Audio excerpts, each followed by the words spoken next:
Welcome to the African Climate Alliance podcast. In today's dialogue, we explore the invaluable role of Indigenous people as stewards of the earth. We have the privilege of being joined by a panel of individuals who are keepers of Indigenous and local knowledge, weaving together the diverse strands of human wisdom, values, and understanding to address the profound developmental and environmental challenges we face. Let's dive right in. A very exciting lineup of panelists who are either practitioners in the environmental space, who are Indigenous folk, or just literally really incredible and exciting. I don't know if you can tell, but I really can't hold it together because of how excited I am that they agreed to speak to us about this very topic. There's not really much to say, but I will be putting up their bios, and then I'm going to give them an opportunity to introduce themselves because I do feel like people do themselves the best justice. Especially when introducing themselves. I am going to open up the floor to our panelists just so they can tell us a little bit about themselves. I think I'm going to start with Linda. Linda SUGi. My name is Linda SUGi, as you might have seen. I don't know why I feel like this. It's always when people ask me to introduce myself that I sort of forget my whole life story. But yeah, I am first and foremost, I am a Khoi son, and I always represent that wherever I go. I try my best to, bring that Khoi son vibe. And I do this through my pages on social media called Khoi Culture with a K.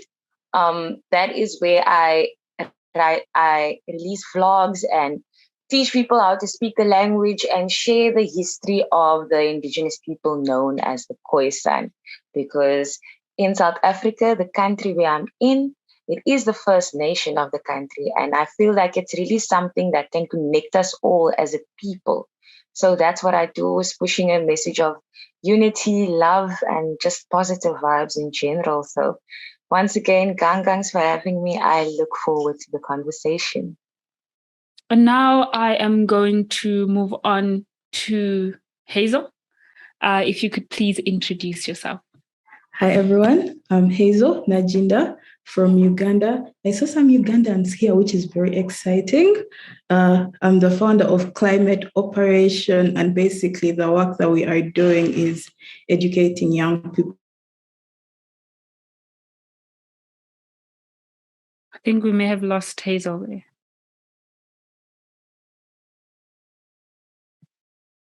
But it's all good.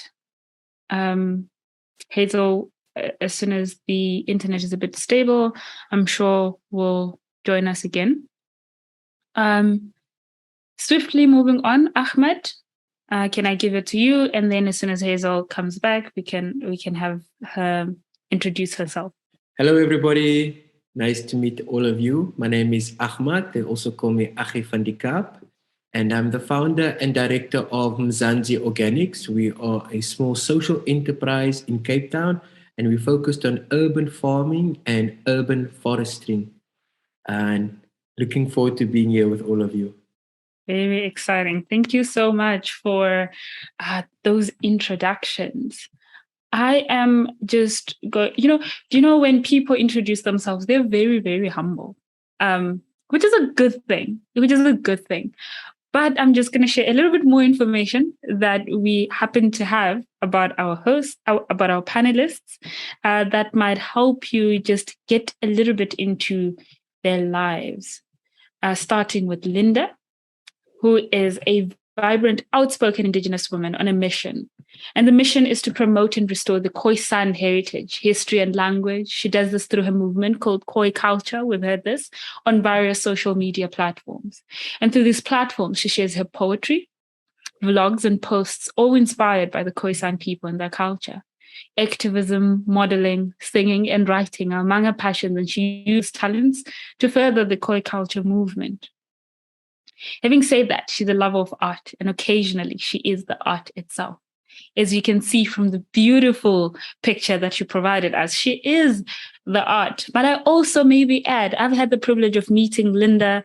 Linda is an absolute bomb on the stage. I watched her deliver one of her poems at one protest, and I was just that inspired. Next is Aghmad, who is the founder and director of Mzanzi Organics and a Miyawaki Forest Maker with SUGi. Aghmad is on a journey to create urban forests, and currently so if you check the Mzanzi Organics social media, you'll see there's a project underway there, and it's a Miyawaki Forest, I am guessing. Correct me if I'm wrong. Correct. And Aghmad is passionate about establishing urban forests using indigenous trees and shrubs. He mimics Afromontane forests found on the Table Mountain, range in the form of pocket forests in and around Cape Town. Aghmad has led the establishment of the Khoi First Nations Forest at the Oude Molen Eco-Village. Khoi First Nations Forest is a collaboration with the Goringhaikona Khoi tribe. I'm going to ask Aghmad to say that for us. Right. Please. Goringhaikona, you said it correct. Perfect. The forest is a local landmark and serves the broader community by educating visitors on indigenous tree species, biodiversity, and the benefits of rewilding urban spaces in South Africa. And then our last panelist, Heizal, is a lawyer, climate educator, and environmentalist from Uganda, the founder of Climate Operation, a youth-led organization whose mission is to make climate education more relatable, less scientific, and fun for young people. Heizal is passionate about creating more inclusive and collaborative spaces where young people, regardless of their position in the climate space, can have free discussions and collaborate together on relevant climate innovations for the future. All this very, very exciting. I'm just going to take it back a little bit to Linda. Linda, I'm going to come back to you and ask about how Khoi culture started.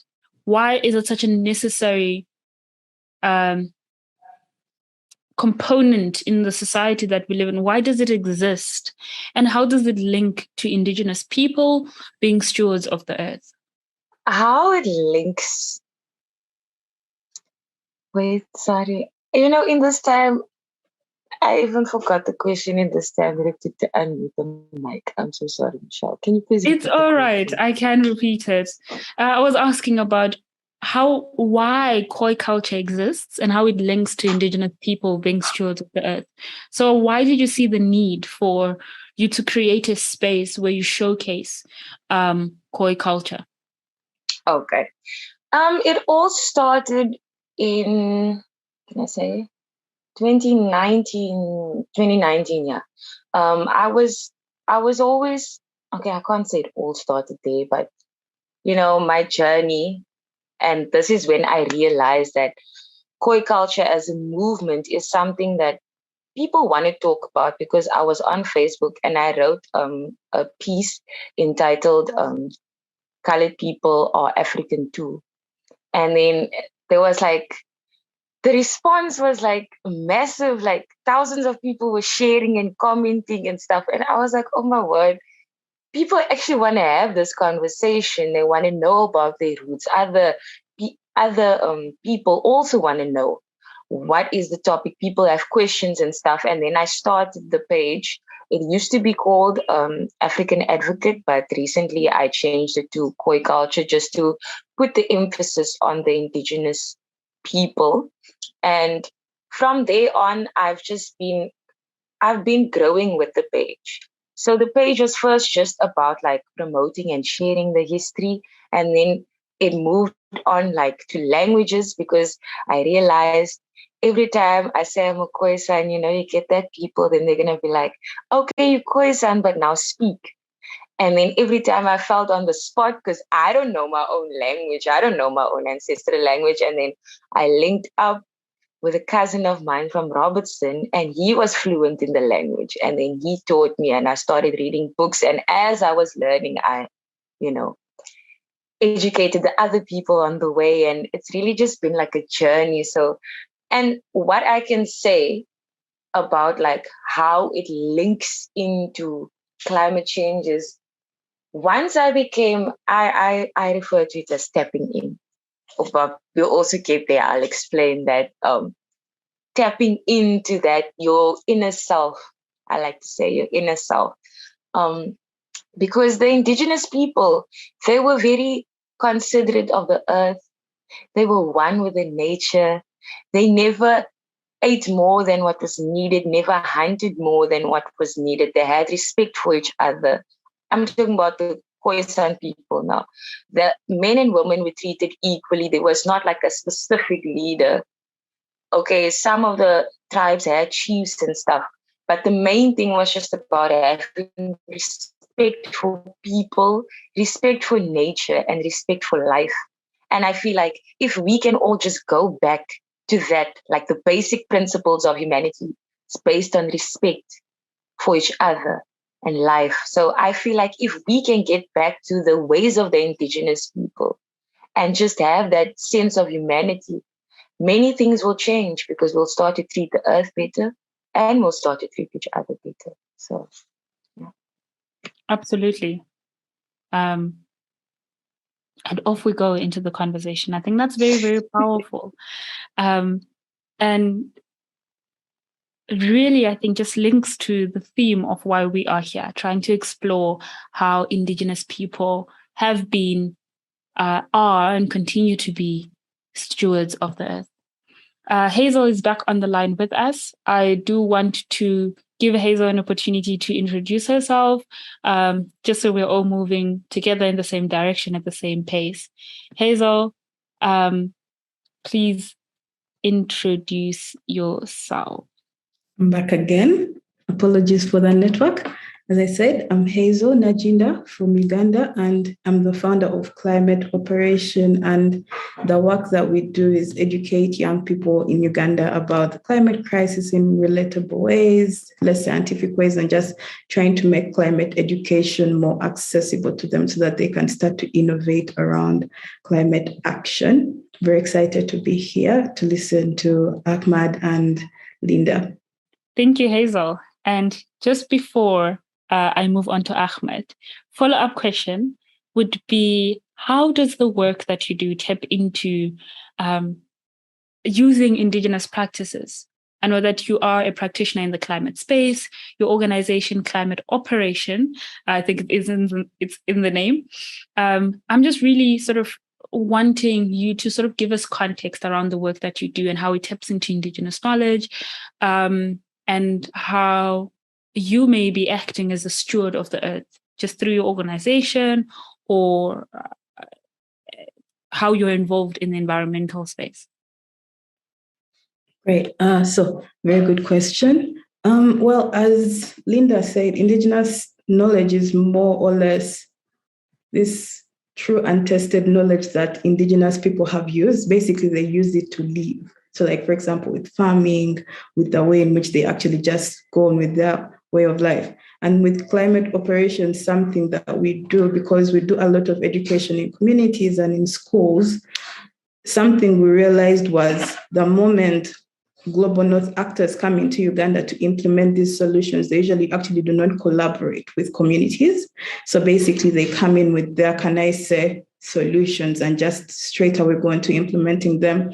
So with climate operation, something that we are doing, and I think this is how us as climate operation are being a steward for indigenous knowledge, is that before we actually carry out activities, we have to actually first carry out, can I say, these processes where we engage with the local communities. Oftentimes, because in Uganda we have so many tribes, we also get in a translator to actually translate our our information into the language. So that ensures that the information that we are giving to the communities, for one, is very relatable, and then it's very accessible to them, so they don't actually have a hard time, because that is something that we saw that was a problem. So with climate operation, how we are actually being stewards for the earth when it comes to Indigenous knowledge is just ensuring there's that collaboration with the communities from the start to the end. So they're very engaged and actually use the information to start ideating and creating solutions. So really kind of like a starting point into this idea of being stewards of the earth. And one thing that I really do like about, and I think the work that you all three do, is that it doesn't come from a position that says we want to bring this new knowledge to the communities that we serve. It's more like we realize, like now there's you've just mentioned, there's that barrier in language, because a lot of the resources that do exist in English, and it's just very difficult to adapt or for people to use the same resources. And I think that's very, very powerful, just looking at the fact that Indigenous peoples and the Indigenous communities a lot of the times have this knowledge. It's more about how do we tap into it, while also educating around the crisis that is sort of facing us. So thank you so much for that. Aghmad, now to you. I know you've been waiting. We're here now. You've told us a little bit, and I think we saw with your bio that you do get involved in the work that you do. It draws from Indigenous knowledge. And I think that's really, really powerful. I guess the question that I am posing to you is, I think, similar to that. Like, how do you tap into Indigenous knowledge? I mean, we know that you do, but how do you tap into that? And how important is it that, firstly, in your work, it's important to draw from Indigenous knowledge, but secondly, in the space that we exist, why is it such an important thing that we tap into Indigenous knowledge when we come up with solutions like the Miyawaki Forest that you are currently putting together? Hey guys again, and thanks for the question, Michelle. So the way that the work that I'm doing with forests, how do we draw from this Indigenous knowledge? And this is something I want to share that all of you can do wherever you are if you want to start an Indigenous forest. Step one is to go and visit an Indigenous forest. Go to the closest forest, and that is what I've done. Part of my research before I started to do forest in the urban area, I did hike around the Table Mountain range to go visit where cracks and creeks, like in Skeleton Gorge, Nursery Ravine, you have Echo Valley and Spacebone. These are places where trees were never, ever touched, right? So step one is to go and visit these trees. And this is how I draw and, so to say, tap into Indigenous knowledge through when I'm visiting these forests and doing surveys of this forest, marking out a small area, or just observe this forest when you are there. How close the trees are growing to each other. It's fascinating, and how they grow next to each other, on top of each other.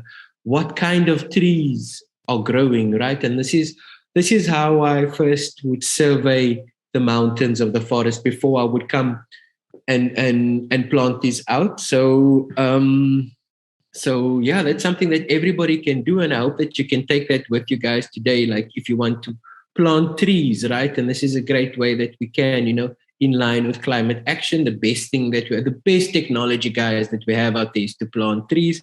And the more you plant, the more carbon that we can sequester. But importantly is to implant Indigenous trees, because they attract the natural biodiversity. They attract the right bees, the right microbes we can't even see in the soil, that needs to keep this beautiful earth alive, right? And it looks very wild, right? When you're going into forest, it's so thick you can barely walk through it. And this is what we take, and we do it on the Cape Flats. So in urban areas around Cape Town, is plant trees, 3 to 5 trees for 1 meter square.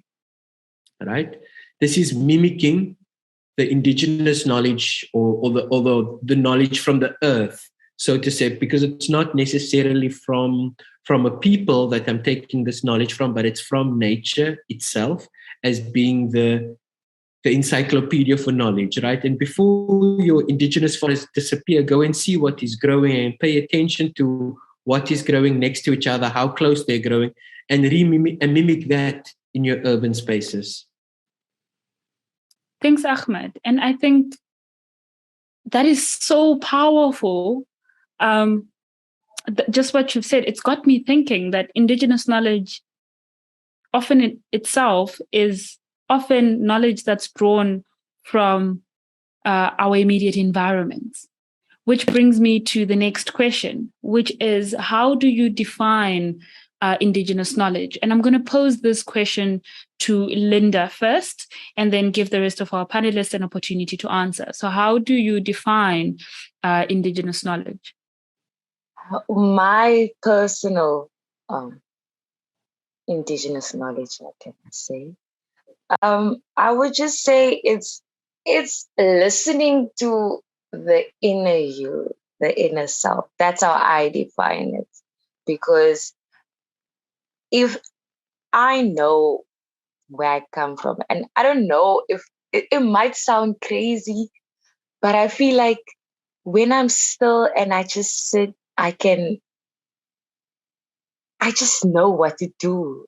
It's like I was in Robertson over the weekend, and my great-grandmother's from Robertson. They worked on the farms there, and I went there. I've never really been there. I've been there a few times, but I don't know it. And I was driving with my brother, and we were nervous because we might get lost. But then I was like telling myself, no, man, this is my ancestral grounds. So I just need to be still and tap into that. And then we didn't get lost. We knew exactly where to go because we tapped in. So now the thing is always, I stay tapped into my indigenous knowledge. Mine is very from a point of self. So that's all I can say. And I think that's actually quite powerful. I might keep saying this because really I feel like all of these responses are quite powerful. And I think it also speaks to how we should all be connected to the earth. We should be connected to our immediate environments.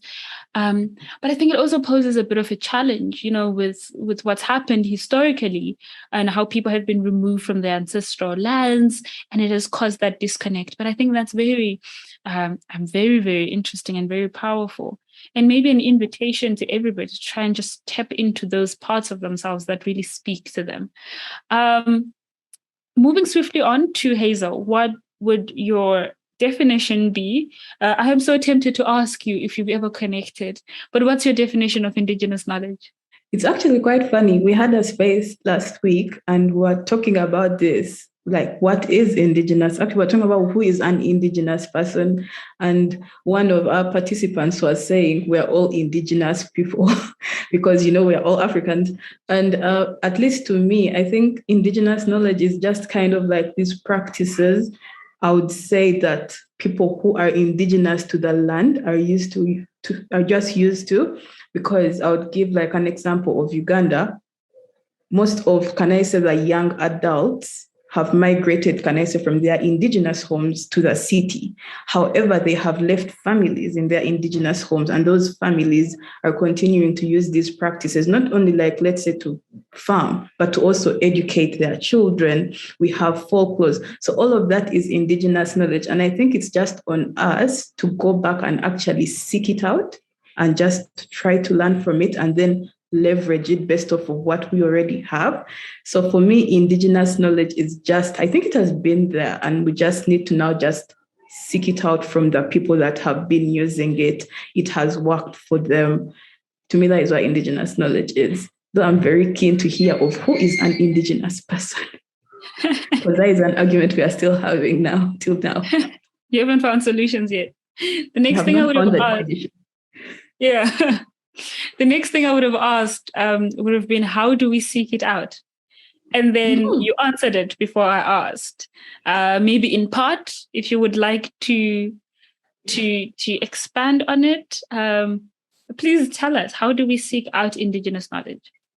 Very good question. I was reading an article this week, actually. And so the article was basically talking about nature-based solutions and how inadvertently they are now a form of capitalism, colonialism, land grabbing, because they are just not as inclusive as we actually hope for them to be. And of course, this article is challenging us to seek out Indigenous knowledge. So for me, seeking out Indigenous knowledge would be like, let me say, for example, right now, there are very many, climate tech solutions. But if you really look closely at these solutions, to a point, they are not relatable to many communities. So in this instance, what will happen, let's say I am a climate tech founder, before actually starting to create my solution, I would go to the community and seek out that knowledge and use that knowledge to actually inform my solution. To me, that is seeking out Indigenous knowledge instead of waiting for Indigenous people to actually aid us in our climate action strategies. We need to seek them out, because if we don't seek them out, then honestly, we are going to create solutions that are not only going to actually leave them out, because right now, as we are, correct me if I'm wrong, but I believe Indigenous people are the brunt of the climate crisis. But then these solutions are also going to end up further destroying their ecosystem. So we just need to always leverage that whenever we're trying to create. So to me, that is seeking out Indigenous knowledge. Absolutely. I'm resisting the urge to say powerful. However, in Wednesday's workshop, I think this came up quite a lot, and rightfully so. And we were exploring Indigenous knowledge and how it has helped protect the earth for so many years. And I think just building on to what you've just said, some of these solutions that are coming up a lot of the times are very disconnected from these communities that we are creating these solutions for. But it's always very, very important to draw back and go and really sort of co-create these solutions. And if you can sit and listen and then implement if you've got the resources, I think that'd be really, really powerful and even better.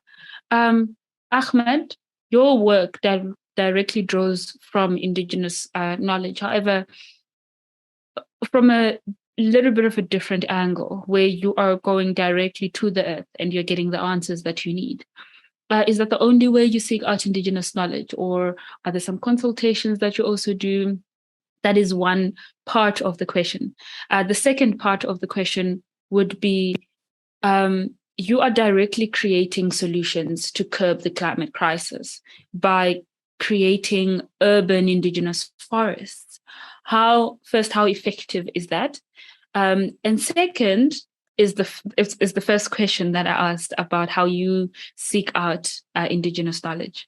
Thanks for the question, Michelle. And so first of all, I was also, rethinking of what the other panelist was thinking, and just rethinking what is this Indigenous knowledge, and how Heizal was saying, when our students or colleagues were saying about that, we are all Indigenous. And I was just thinking about that now. It's like, well, if we are all not Indigenous, then we would not be from this planet. We would not be from this world.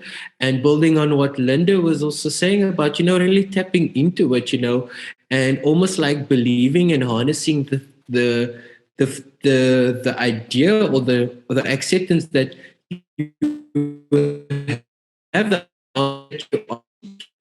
you are from this world, you are from this place, you are from this area, and trusting the solutions that are going to possibly come for you as you find your way.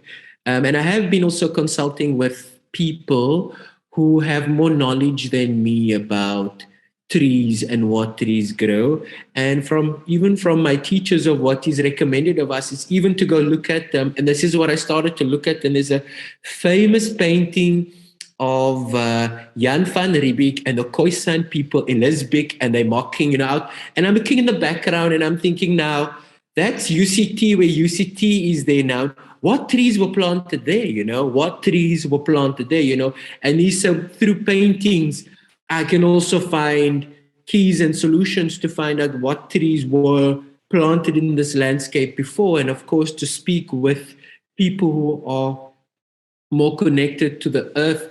And your second question of how effective is this, or how does this really connect people, And I like to focus on something called ecological justice. And ecological justice, it's different to climate justice, okay?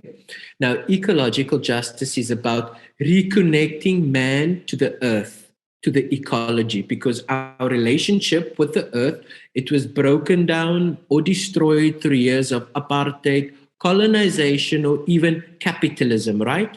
It makes us disconnected from the earth, right? We become, I don't know, cold like the concrete and the glass around us or something. And so this is what ecological justice looks at Mzanzi Organics, is we want to restore this relationship that has been lost. But how we can tap into this is when there is, for example, an urban forest. Thanks a lot, Aghmad. The common messaging that I'm getting just from all of your responses is, we have some form of compass within us that allows us to seek out Indigenous knowledge and maybe even connections. Second is to really pay attention to the environments that we come from, because they hold a lot of information.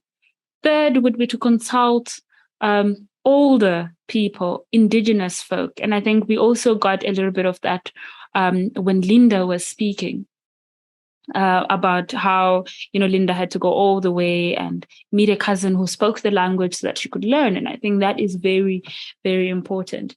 Right now, I really would be doing us a disservice if I did not read some of the comments that are coming out through the chat. I've been glancing over and I've been like, that is great. That is such an amazing comment. And I want to come to the chat and just read some of the either questions that have been posed or some of the comments that are coming through. Okay, so question number 1 is from Kopano. And this question is directed to Linda, but I think the other 2 panelists could also answer this. And it says, in an effort to sustain traditional practices, in an effort to mitigate climate change, how do you ensure that this Indigenous knowledge and these practices are not sold for profit, as we have seen done many times by the private sector? So how do we ensure that some of these practices and knowledge are not being sold for profit by the private sector? So that's question number 1. And another question from Achaford. And he says, what is the difference between Indigenous knowledge and local community knowledge? That one is very interesting.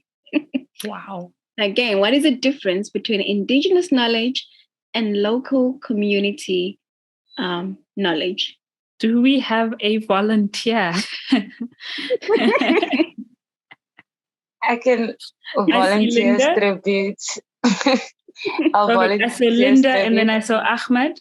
The thing is, I feel like it goes back to what I said at the beginning about respect.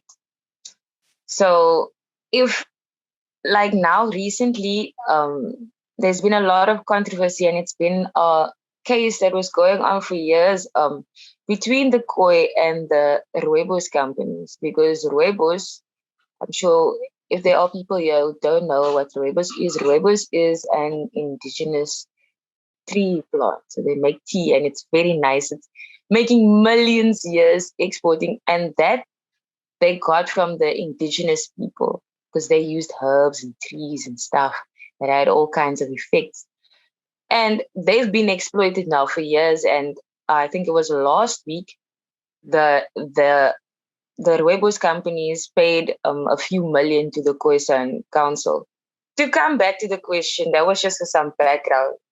To come back, if those Khoi people didn't take it upon themselves to actually push through the court case and state their case and take matters into their own hands and not go down without a fight, then none of that would have happened. And to come back to respect, there's always going to be people trying to exploit you in one way or the other, especially as traditional, or should I rather say Aboriginal groups. They've always been marginalized in some sense. If you look at the Red Indians and so the Aboriginal Australians, all of it, like that's the common factor, is that they they're always being exploited or marginalized in some way. But it is up to us to take matters into our own hands. So there's no way to ensure that you will not be exploited or misused. I can just say you need to stand and say, no, we're not going to do this. As a people, we're going to fight for our rights and we're going to see this thing through, because there's no other way. Any way else would be, any other way of thinking would be like, I would feel so like I'm not dealing with the reality, man. The world is cruel out there and we need to be tough. So, those questions have had me now grinding my gears and sort of just thinking around it. But I think in a broader context, I think for me, in a bid to try and dodge that question, I would then ask the broader question of how do we define Indigenous Africans? Because that is a very, very hard question to try and answer. And where does the money come from? And who gets the money? And what happens with the money? But I think these are very, very valid questions. I did find the comments that I was looking for, and I'll only read a few, just so we can stay on program.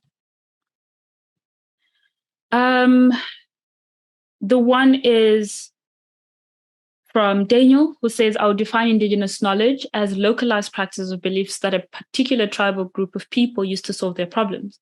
They have proven to be friendly to nature, and they place sustainability at the core of their operations.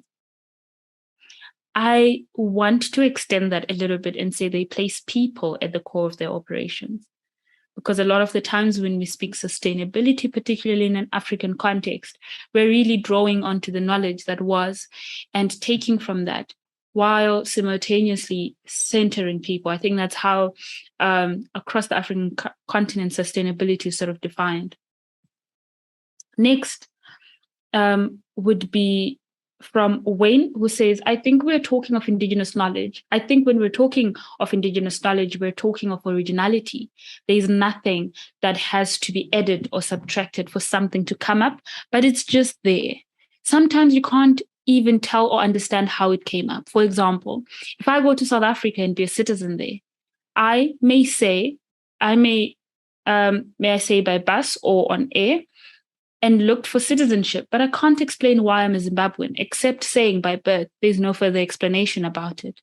So Indigenous knowledge is all about original information to a place. And I am so tempted to read through all of these comments, but I know you'll forgive me for not currently. But there is one comment that directly responds to the conversation we've just been having now about compensation and who's Indigenous. And the comment is, I think, to ensure that the knowledge is not sold or taken advantage of by big corporations, I think what needs to be done is to partner with local people on building the knowledge centers from the grassroots where they know the value of their information. I think that is very, very valid. And I think it also speaks back to the need to cooperate or even just sit and listen to Indigenous knowledge instead of trying to come up with a pre-designed solution that we can just slap onto these problems that, a lot of Indigenous communities, like we've just heard in conversation, Indigenous communities suffer the brunt of climate change.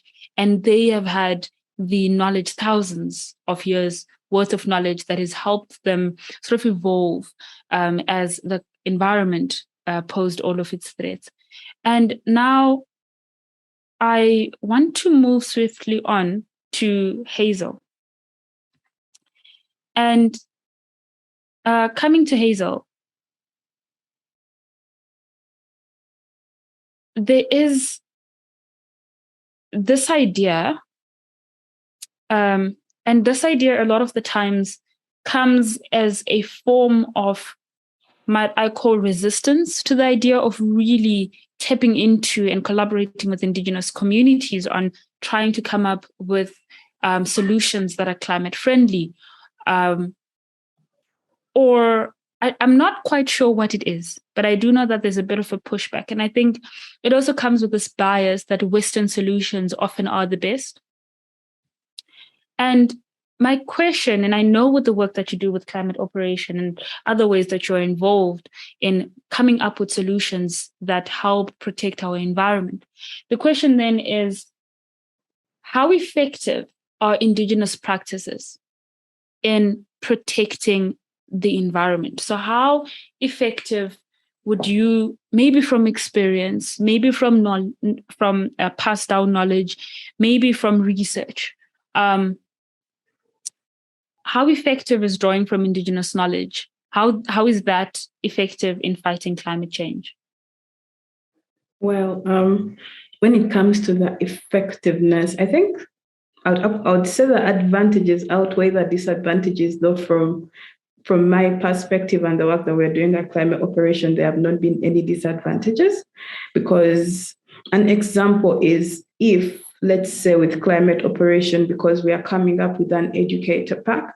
So basically we're coming up with resources to equip educators to actually educate their communities and students about the climate crisis, but obviously not looking at it from a point of like, we're only going to talk about polar bears dying and ice caps melting, but then we're also going to really leverage the degradation that's currently happening in the country. So because we want to make this as relatable as possible, we have to obviously leverage Indigenous knowledge. We have to leverage the information that's happening at the grassroots.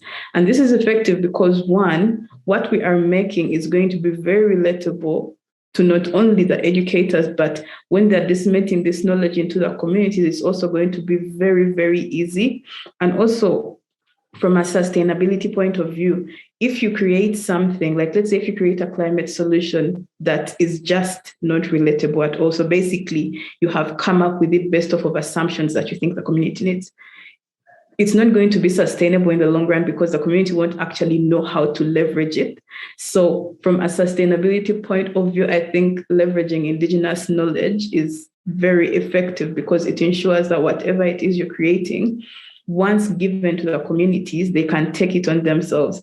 And of course, I believe in this saying whereby when you go to a community or when you go anywhere and you want to create a positive impact, instead of always being in that community, you should just kind of give them the tools and the resources and ensure that they take it on themselves instead of always being their crutch. So ensuring that these communities to a point will stand on their own, we just have to always leverage Indigenous knowledge and practices. So it is very effective, especially if you're looking at the bigger picture of it all.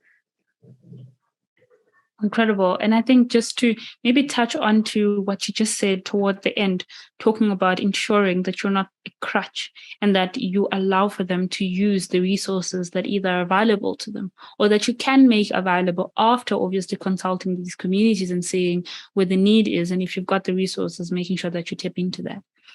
Thank you so much. And as sad as it is, that brings us to the very end of our dialogue that we hosted today.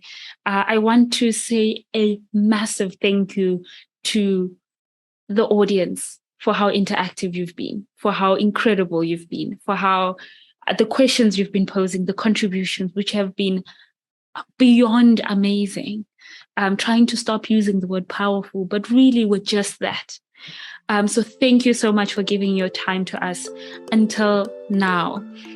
And that brings us to the conclusion of yet another episode of the African Climate Alliance podcast. Our vision of a grassroots climate justice movement in Africa, powered by Afrocentric education, remains steadfast.